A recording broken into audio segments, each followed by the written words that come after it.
رسوله النبي الأمين المكين الأمين الكريم الرؤوف الرحيم. أما بعد فأعوذ بالله السميع العليم من الشيطان الرجيم. بسم الله الرحمن الرحيم.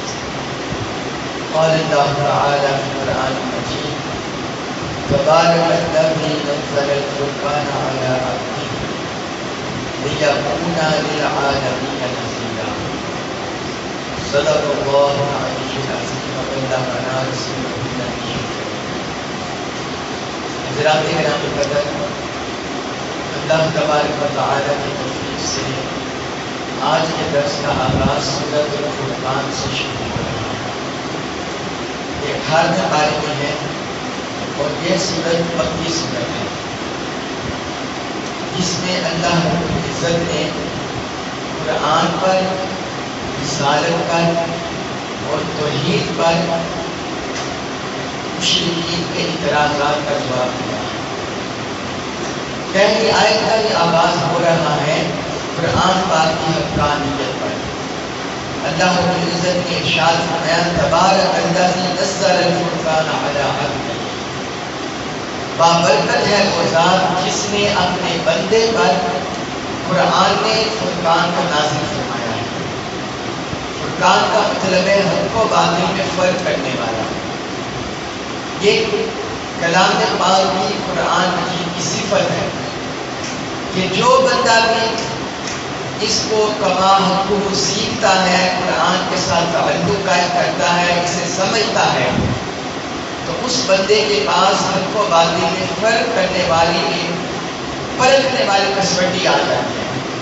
وہ اس پر پرکھ سکتا ہے کہ حق راستہ کون سا ہے، باطل کون سا ہے۔ تو فرمایا ہم نے اپنے بندے محمد صلی اللہ علیہ وسلم پر اس فرقان کو نازل فرمایا لِيَكُونَ لِلْعَالَمِينَ نَذِيرًا، تاکہ یہ سارے جہانوں کے لیے ڈرانے والا ہو جائے، لوگوں کو جہنم سے ڈرانے والا، گناہوں سے ڈرانے والا یہ ہو جائے۔ پھر آگے اللہ تعالیٰ نے فرمایا کہ اسی ذات کے پاس بادشاہت ہے آسمانوں اور زمین کی۔ اور پھر آگے اللہ تعالیٰ نے مشرکین کو ڈرایا کہ اسی ذات کو تھام کر رکھو، اسی پر ایمان لاؤ اور باطل معبودوں کو چھوڑ دو۔ پھر مشرکین کے یہ بھی اعتراض کا اللہ پاک نے ذکر کیا جو حضور علیہ السلام پر کرتے تھے، جسے ہم نے پچھلے درس میں دہرایا۔ وہ کہتے تھے: وَقَالُوا مَا لِهَٰذَا الرَّسُولِ يَأْكُلُ الطَّعَامَ وَيَمْشِي فِي الْأَسْوَاقِ۔ اب یہ قرآن کے لفظ آتے ہیں۔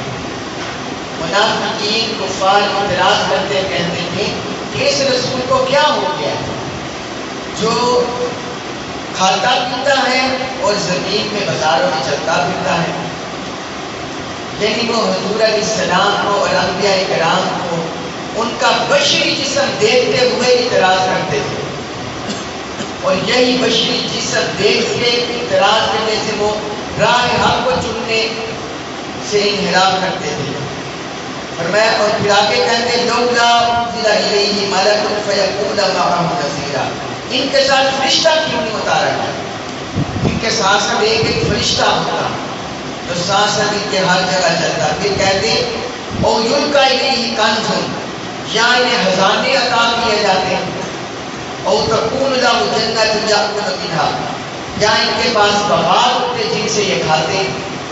یعنی وہ سمجھتے تھے کہ رسول ایسا ہونا چاہیے تھا جن کے ساتھ ہر وقت ایک فرشتہ ہوتا، جن کے پاس خزانے ہوتے، زمین کے بے شمار خزانے ہوتے، مالدار ہوتا، ان کے پاس کھیتی باڑی یا باغات ہوتے۔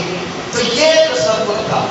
اور پھر وہ ظالم کہتے ہیں: ان تتبعون الا رجلا مسحورا، جو حضور علیہ السلام کے پیچھے چل رہے ہوتے ان پر طعنہ زنی کرتے کہ تم تو ایک جو جادوگر ہے، مشہور ہے، جس پر جادو ہے، تم تو اس شخص کے پیچھے چل رہے ہو۔ یعنی اتنا رسالت کے منصب کو معاذ اللہ انہوں نے سمجھ لیا تھا اور ایسے بدنام کرتے تھے۔ تو آگے اللہ رب العزت نے ان کا جواب دیا، فرمایا اگر بے شک ہم یہ ساری چیزیں نکال دیتے تو پھر بھی اے حبیب یہ آپ کے ساتھ نہ چلتے۔ یہ ان کی محض ایک حد درمی ہے اور یہی جو اعتراض وہ حضور علیہ السلام پر کرتے تھے، فرمایا آیت نمبر 20 میں کہ آپ سے پہلے جتنے رسول ہوئے ہیں ان پر بھی یہ تانا زنی اسی طرح کرتے تھے کہ یہ ہماری طرح کھاتے پیتے ہیں اور بازار میں خرید و فروخت کرتے ہیں، چلتے پھرتے ہیں۔ تو اس سے پتہ چلا ہمیں انبیاء کرام کے منصب پر اس طرح اعتراض کرنا یہ کفار کا طریقہ ہے، کفار کی منافقین کی ذہنیت ہے۔ انبیاء کرام کے منصب کو، اسٹیٹس کو، ان کی عظمت کو گرانے کے لیے اور سطحی سطح پر لانے کے لیے، عام لوگوں کے ذہنوں کو برگلانے کے لیے یہ کفار کی ذہنیت ہے، منافقین کی ذہنیت ہے، اہل ایمان کی ذہنیت ہے۔ پورا قرآن کا آپ مطالعہ کر لیں، کسی جگہ کے بھی صحابہ کرام نے یہ اعتراض حضور علیہ السلام سے نہیں کیا، کسی جگہ پہ نہیں کیا، نہ حدیث مبارکہ میں ہمیں یہ پتہ چلتا ہے، نہ قرآن سے۔ کس نے کیا ہے؟ کفار نے، جو مانتے نہیں تھے، جو ایمان نہیں لائے تھے، وہ اعتراض نہیں کرتے تھے۔ پھر آگے اللہ تعالیٰ نے جنت کا اور دوزخ کا ذکر کیا ہے، اور یہاں اللہ تعالیٰ نے ایک بڑی اہم بات بیان فرمایا، فرمایا قیامت کے دن وَيَوْمَ يَعَضُّ الظَّالِمُ عَلَىٰ يَدَيْهِ يَقُولُ يَا لَيْتَنِي اتَّخَذْتُ مَعَ الرَّسُولِ سَبِيلًا۔ فرمایا قیامت کے دن جس شخص نے اپنے اوپر ظلم کیا ہوگا وہ اپنے ہاتھوں کو کاٹ کاٹ کھائے گا قیامت کے دن، اور کہے گا افسوس کرتے ہوئے یا لیتنی اتخذت مع الرسول سبیلا، کاش میں نے رسول کا رستہ تھاما ہوتا، کاش میں نے رسول کی معیت ہی مجھے نصیب ہوتی، کاش میں رسول کے راستے پر چلا ہوتا۔ میں قیامت کے دن وہ اس طرح کاش کاش کرے گا، افسوس کرے گا، اور کہے گا یا ویلتا لیتنی لم اتخذ فلانا خلیلا، کاش میں نے فلاں شخص کو اپنا دوست نہ بنایا ہوتا۔ اب یہ قرآن نے رسول کے رستے کے ساتھ دوست کا کیوں ذکر کیا کہ معاشرے میں ایسے لوگ ہوتے ہیں، ایسی کمپنی میسر آتی ہے جو رسول کے رستے سے، حضور کے رستے سے، نبی کے رستے سے انسان کو بتا دیتے ہیں۔ تو فرمایا قیامت کے دن وہ بندہ اس پر افسوس کرے گا، ملال کرے گا، کاش میں نے فلاں شخص کو اپنا دوست نہ بنایا ہوتا جس نے مجھے میرے رسول کے رستے سے بھٹکا دیا، جس نے مجھے میرے رسول کے رستے سے گمراہ کر دیا تھا، وہ اس طرح کرے گا افسوس۔ اور پھر فرمایا قد اضلنی عن الذکر بعد اذ جاءنی، اور وہ یہ بھی کہے گا افسوس کرتے ہوئے کہ اس میرے دوست نے جب نصیحت میرے پاس آ گئی، جب قرآن میرے پاس آ گیا، احادیث نبوی میرے پاس آ گئی، تو اس ذکر کے آ جانے کے بعد اس نے مجھے گمراہ کر دیا، حالانکہ مجھے پتہ چل چکا تھا رسول کا راستہ کیا ہے، نبی کا طریق کیا ہے، اسوہ کیا ہے، سیرت کیا ہے، اور ان کی اطاعت محبت کیا ہے، یہ مجھے پتہ چل چکا، لیکن اس کے باوجود میرے دوست نے مجھے گمراہ کر دیا۔ وَقَانَ الشَّيْطَانُ لِلْإِنسَانِ خَذُولًا، اللہ پاک نے فرمایا شیطان اسی طرح انسان کے پیچھے لگا ہوا ہے اسے بھٹکانے کے لیے۔ اور پھر وقال الرسول یا ربی اِنَّ قَوْمِي اتَّخَذُوا هَٰذَا الْقُرْآنَ مَهْجُورًا، جب قیامت کے دن رسول دیکھیں گے کافر و ظالموں کا حال تو فرمائیں گے اے میرے رب یہ وہ لوگ ہیں جنہوں نے قرآن کو چھوڑ دیا تھا، جنہوں نے قرآن کو چھوڑ دیا تھا۔ تو حضور علیہ السلام کا، رسول کا راستہ تھامنا، آپ کی اطاعت محبت کے راستے پر چلنا، ایک یہ اپنی آخرت سنوارنے کا ذریعہ ہے، اور ایک قرآن سے تعلق جوڑنا، یہ اپنی آخرت سنوارنے کا ذریعہ ہے۔ تو اسی طرح پھر آگے اللہ تعالیٰ نے فرمایا یہ جو ہم تھوڑا تھوڑا آپ پر قرآن اتارتے ہیں اس لیے اتارتے ہیں تاکہ ہم اس کے ذریعے آپ کے دل کو تقویت دیں۔ تو ہمیں بھی روزانہ تھوڑا تھوڑا قرآن ضرور پڑھنا چاہیے، اس سے بندے کو روحانی تسکین ملتی ہے، روح مضبوط ہوتی ہے۔ فرمایا ہم یہ آہستہ آہستہ قرآن اس طرح اس لیے اتارتے ہیں تاکہ آپ کے دل کو مضبوط کرے، اور ہم اسے ٹھہر ٹھہر کر آپ پر پڑھ رہے ہیں۔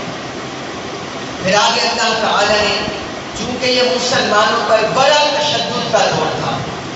یہ مکی صورت جس وقت یہ نازل ہوئی سورۃ فرقان، مسلمانوں پر بڑے مظالم ہو رہے تھے. تو آگے پھر اللہ تعالیٰ نے حضرت موسیٰ اور ہارون علیہ السلام کا واقعہ ذکر کیا. پھر ساتھ حضرت نوح کا ذکر کیا کہ ان کی قوم نے بھی انہیں جھٹلایا. آج ثمود کا ذکر کیا کہ ان کی قوموں نے بھی انہیں جھٹلایا. اور آگے اللہ تعالیٰ نے فرمایا آیت نمبر 43 میں أَرَأَيْتَ مَنِ اتَّخَذَ إِلَٰهَهُ هَوَاهُ، کیا آپ نے اس شخص کی طرف دیکھا ہے جس نے اپنی خواہشات کو اپنا معبود بنا لیا ہے؟ تو اللہ کے راستے میں، نبی کے راستے میں، رسول کے راستے میں، قرآن کے راستے میں ایک بہت بڑی رکاوٹ انسان کی خواہشات ہے، انسان کی تمنائیں، انسان کی حرص اور لالچ ہے. انسان کا حرص، لالچ یہ حق کی راہ پر چلنے میں رکاوٹ بن جاتا ہے. اور فرمایا کہ انسان اپنی خواہشات کو اتنا اپنے اوپر حاوی کر دیتا ہے گویا اسے معبود سمجھنے لگ جاتا ہے کہ اس کی خواہشات اسے حق کی طرف بڑھنے ہی نہیں دیتی. وہ ان خواہشات میں ہی گرا رہتا ہے، ان خواہشات میں پسا رہتا ہے، ساری زندگی اس میں بسر کرتا ہے. تو ان خواہشات سے نکلنا، قرآن کے راستے پر چلنا اور صاحب قرآن کے راستے پر چلنا، اسی میں کامیابی ہے. پھر آگے اللہ تعالیٰ نے اپنی صفات کا ذکر کیا ہے. اس نے رات اور دن کو بنایا ہے اور تمہارے دن کو بنایا کام کرنے کے لیے، رات کو بنایا آرام کرنے کے لیے. پھر سمندروں کا ذکر کیا کہ اس نے سمندروں کو بھی تمہارے لیے بنایا. پھر یہ سارا آسمان پر جو چاند ستارے قائم کیے ہیں ان کا ذکر کیا. پھر آگے اللہ تعالیٰ نے آیت نمبر 163 سے لے کر اس سورت کے اینڈ تک رحمان کے بندوں کی صفات کو ذکر کیا ہے کہ رحمان کے بندے کون سے ہیں، رحمان کے بندے کون سے ہیں، ان کی خوبیوں کا ذکر کیا ہے. ان میں سے پہلی خوبی جو ان کو ذکر کیا فرمایا یمشون علی الارض، وہ زمین پر نرمی سے چلتے ہیں، تکبر سے، ادراک اور غرور سے نہیں چلتے. اللہ رحمان کے بندے زمین پر نرمی سے، عاجزی سے چلتے ہیں. اور دوسری ان کی خوبی صفت بیان کی، جس وقت جاہل انہیں کوئی خطاب کرتے ہیں اور ان کے ساتھ لڑنا جھگڑنا، کوئی جدال کرنا چاہتے ہیں تو وہ انہیں سلام کر کے گزر جاتے ہیں، کہتے ہیں آپ پر سلام، السلام علیکم. بس ان سے کوئی لڑائی تکرار جدل میں نہیں پڑتے کہ مناظرہ شروع کر دیں، مجادلہ شروع کر دیں، مباحثہ شروع کر دیں. جس جاہل کو عقل سینس نہیں، اسے تو سینگ لڑانے والی بات ہے اور خود کو اپنے کیچڑ میں ڈالنے کی بات ہے. تو فرمایا وہ جب ان سے کوئی جاہل مخاطب ہوتا ہے تو وہ ان کو سلام کر کے گزر جاتے ہیں، ان کے ساتھ اس طرح تو تکرار نہیں کرتے. اور تیسری ان کی صفت بیان کی کہ وہ اپنے رب کے حضور رات اس طرح بسر کرتے ہیں، کبھی سجدے کرتے ہیں، کبھی قیام کرتے ہیں. رات اس طرح ان کی بسر ہوتی ہے، اللہ کے حضور سجدے اور قیام. اور یہ سب کرنے کے باوجود بھی وہ اللہ کے عذاب سے پناہ مانگتے رہتے ہیں. پھر اور صفات کا ذکر کیا. پھر آگے ہے سورۃ الشعراء، یہ بھی مکی سورت ہے اور اس کے بھی موضوع اسی طرح قرآن مجید کہ اللہ پاک نے پھر اپنے انبیاء کرام حضور علیہ السلام کی جد و جہد کا ذکر کیا ہے اور حضور علیہ السلام کی رسالت کا ذکر کیا ہے، آخرت کا ذکر کیا ہے. اس میں پہلی آیات ہے فرمایا طاسین، تلک آیات الکتاب المبین. فرمایا طاسین حروف مقطعات ہیں، تلک آیات الکتاب المبین، یہ روشن کتاب کی آیتیں ہیں، روشن کتاب کی یہ آیات ہیں. لعلک باخع نفسک الا یکونوا مؤمنین. اے حبیب آپ اپنی جان کو کیوں خطرے میں ڈال رہے ہیں، کیوں ضائع کر رہے ہیں؟ اس وجہ سے کہ یہ لوگ ایمان نہیں ڈالے. اب یہ دیکھیں ہم سورۃ طٰہٰ میں پڑھ رہے تھے، اس میں اللہ تعالی نے اپنے حبیب سے ارشاد کیا اے حبیب ہم نے قرآن ما انزلنا علیک القرآن لتشقیٰ، ہم نے قرآن اس واسطے آپ پر نازل نہیں کیا کہ آپ مشقت میں پڑ جائیں. اور یہاں فرمایا جا رہا ہے اے حبیب آپ اپنی جان کو کیوں ضائع کر رہے ہیں کہ یہ ایمان نہیں لائے؟ یعنی حضور علیہ السلام نے مکی زندگی میں اتنی جدوجہد کی، اتنی مشکلات سہی، مسائل سہے کہ یہ کفار مسلمان ہو گئے، یہ کلمہ پڑھ لیں، یہ اللہ کے کلام کی طرف آ جائے، میرے کلام کی طرف آ جائے، میری دعوت قبول کر لیں، اور اس پر حضور علیہ السلام اپنی جان کو بھی خطرے میں ڈال دیں۔ اس تبدو میں کہ یہ کلمہ پڑھ لیں، اللہ پاک اپنے حبیب سے اتنی محبت ہے، فرمائے اے حبیب آپ اپنی جان پر ظلم نہ کیجیے کہ یہ ایمان نہیں لا رہے، آپ اپنا پیغام پہنچائیے، جن کے نصیب میں ہوگا وہ داخل ہو جائے گا۔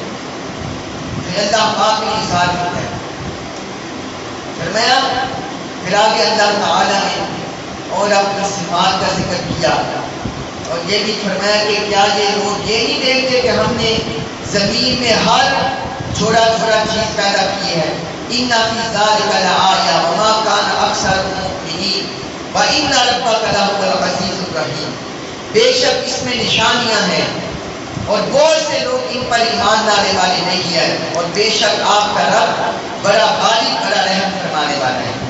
پھر آگے اللہ تعالیٰ نے حضرت موسیٰ علیہ السلام کا بڑا تفصیلی واقعہ ذکر کیا کہ انہوں نے فرعون کو جا کر کہا اے فرعون تم اللہ سے کیوں نہیں ڈرتے؟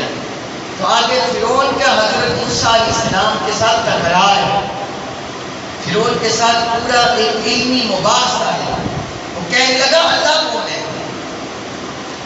تو آپ نے فرمایا اللہ وہ ہے جو رب السماوات والارض ہے وما بینہما، جو زمین اور آسمانوں کا رب ہے اور جو ان کے درمیان ہے وہ ان کا رب ہے۔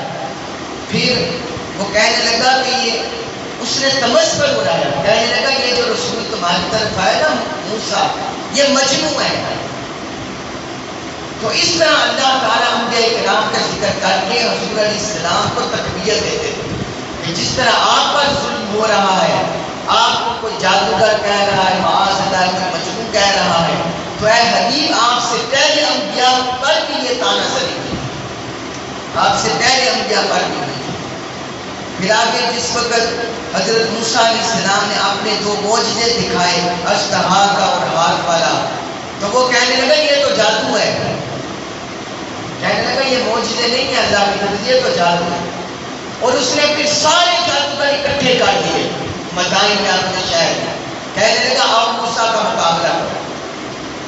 تو انہوں نے جو کچھ تھا ان کے پاس تھا، اپنی رسیاں لاٹھیاں جادوگروں نے ساری زمین پر پھینکی۔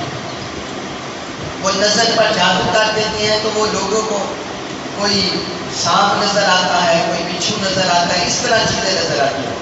ادھر حضرت موسیٰ علیہ السلام نے اپنا جس وقت عصا پھینکا تو وہ اژدہا بن کر ان ساری چیزوں کو کھا گیا، ان ساری چیزوں کو۔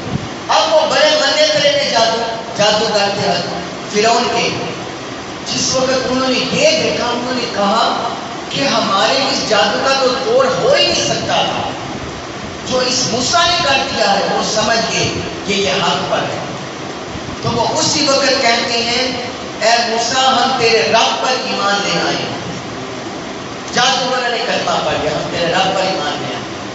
ادھر فرعون بڑا ظالم جابر تھا، کہنے لگا میں نے تو تمہیں اجازت ہی نہیں دی، تو اس کا مطلب ہے جو تم نے جادو سیکھا ہے اس موسیٰ سے سیکھا۔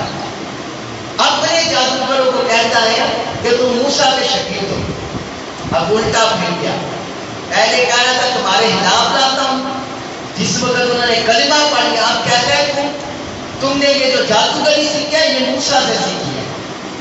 اب الٹ ہو گیا، اور پھر آگے اس کا ظلم و جبر دیکھیے۔ یہ فرعونی نظام کی نشانی ہے۔ جس وقت انہوں نے فرعونی نظام کو جھٹلا دیا، فرعون کو خدا ماننے سے انکار کر دیا، اس کے خلاف کھڑے ہو گئے، کہتا ہے لَأُقَطِّعَنَّ أَيْدِيَكُمْ وَأَرْجُلَكُم مِّنْ خِلَافٍ وَلَأُصَلِّبَنَّكُمْ أَجْمَعِينَ۔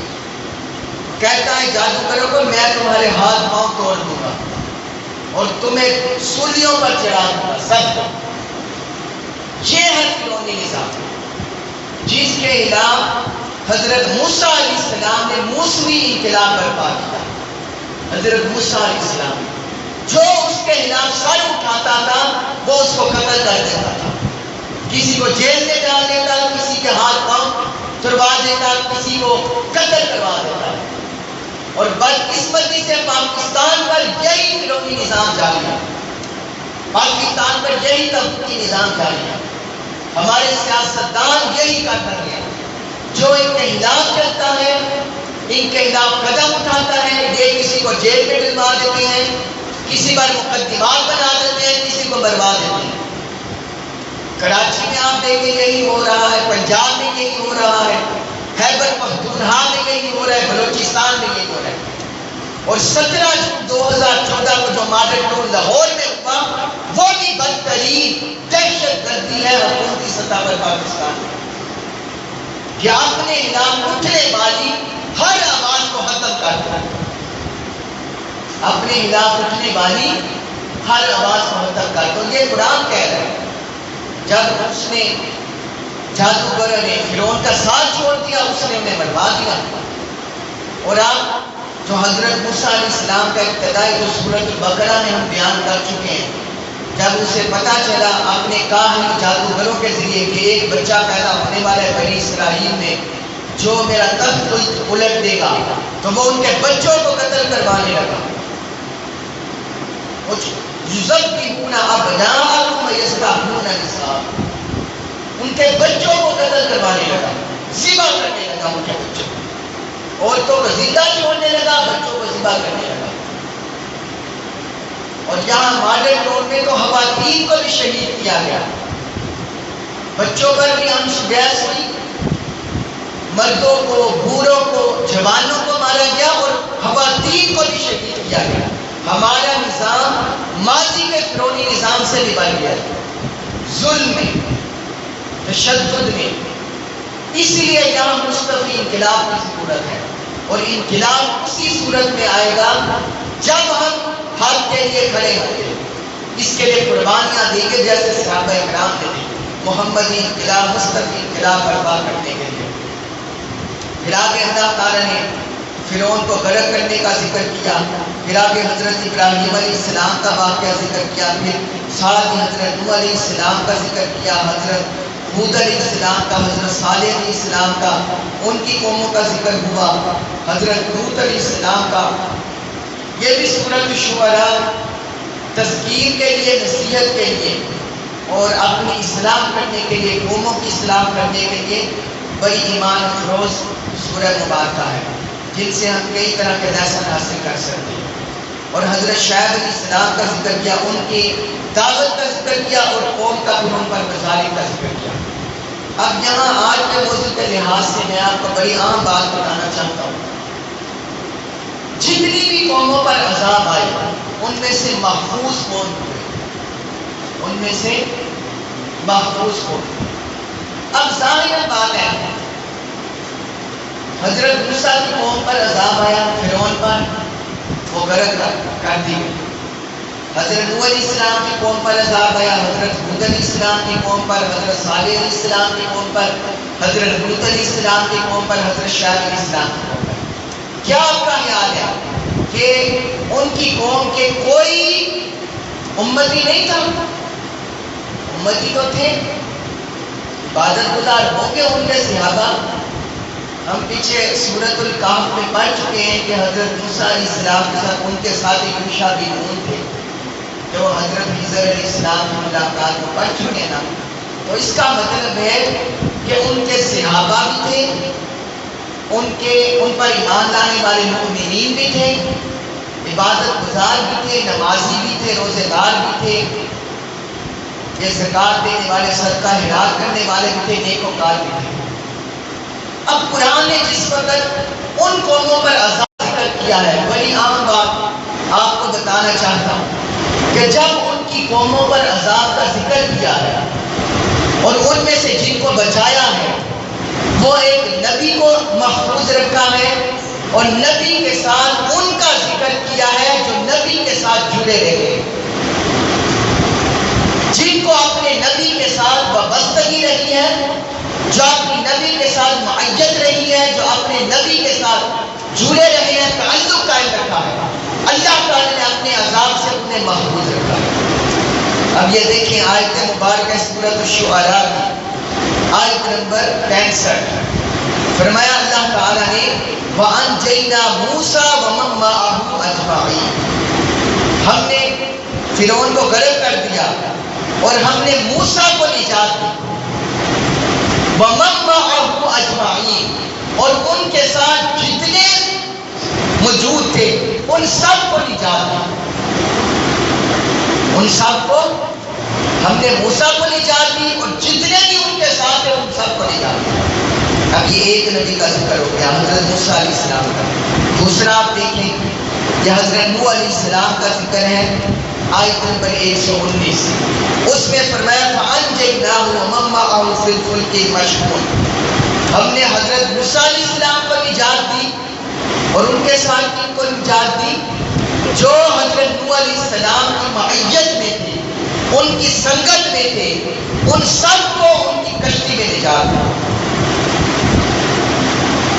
حضرت نوح علیہ السلام اور جو ان کی بڑی ہوئی کشتی میں تھے ان کو نجات دی۔